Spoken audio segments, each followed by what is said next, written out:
Hélène Geoffroy, nommée secrétaire d'État en charge de la ville, la députée maire de Vaux-en-Velin, est l'une des nouvelles recrues de ce remaniement ministériel.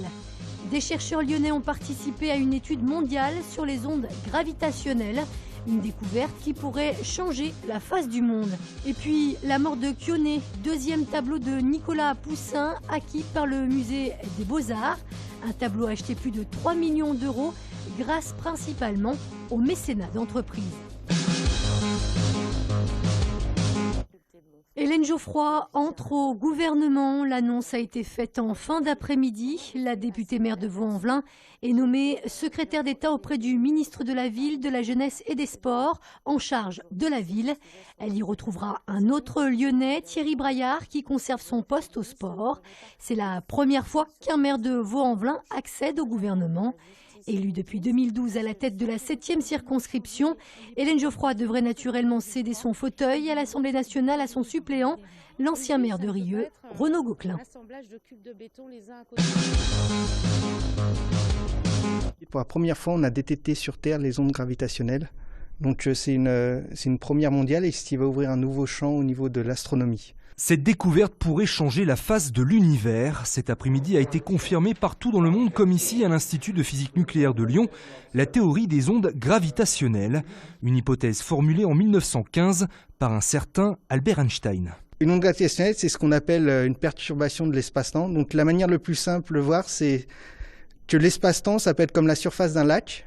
Et à ce moment-là, si on jette une pierre à la surface du lac, donc ça peut être la pierre, ça peut être une étoile qui explose, ça peut être deux trous noirs qui se rencontrent, ça va créer des ondulations qui vont venir jusqu'à la rive. Donc ça va partir l'origine du phénomène et ça va se propager. Une avancée considérable, fruit de près de 40 ans de coopération entre scientifiques du monde entier. Lyon a d'ailleurs apporté sa contribution en élaborant des éléments clés des nouveaux instruments de mesure permettant d'observer ce phénomène.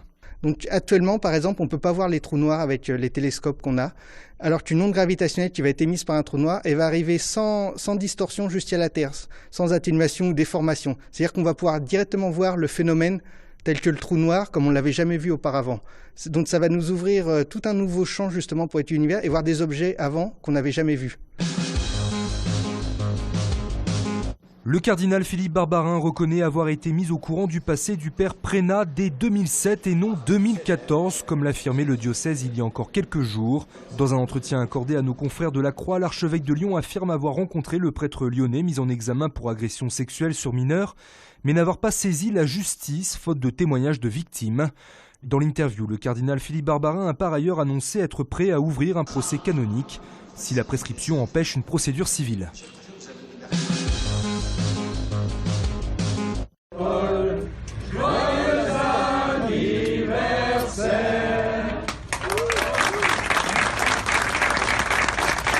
À l'image de Gérard Collomb à travers son compte Twitter, les Lyonnais ont tenu à souhaiter un joyeux anniversaire à Paul Bocuse. De plus en plus rare dans les médias, le chef triplement étoilé que l'on surnomme le cuisinier du siècle a soufflé aujourd'hui ses 90 bougies en compagnie de grands chefs et de personnalités de la région. Un anniversaire célébré au cours d'un déjeuner dans son auberge du pont de Collonges au Mont d'Or. 8 ans après la fuite en Égypte, le musée des Beaux-Arts de Lyon vient d'acquérir un deuxième tableau de Nicolas Poussin présenté ce matin. Il s'agit de la mort de Quioné, une œuvre particulière puisqu'elle a été réalisée en 1622 au tout début de la carrière du peintre français, ici à Lyon. On a enfin retrouvé un tableau peint par Poussin à Lyon qui prouve que dès sa jeunesse, dès son départ définitif pour l'Italie, il est un grand peintre. C'est donc il peint pour un soyeux lyonnais d'origine milanaise, un chef-d'œuvre, mais il le peint à Lyon. Et par conséquent, maintenant, on peut affirmer que Poussin jeune est un grand peintre. Le tableau représente Quioné, figure de la mythologie grecque, amante d'Apollon et de Mercure, une fille particulièrement orgueilleuse qui se vanta d'être plus belle que Diane, la déesse qui décida alors pour se venger de lui transpercer la langue. Un tableau acheté à une galerie londonienne pour 3 750 000 €, en grande partie grâce à du mécénat d'entreprise. Des mécènes du musée Saint-Pierre qui ont tenu une nouvelle fois à s'engager aux côtés du musée, qui nous avaient déjà aidés dans le passé à acquérir des œuvres de Ingres, de Fragonard, de Pierre Soulages.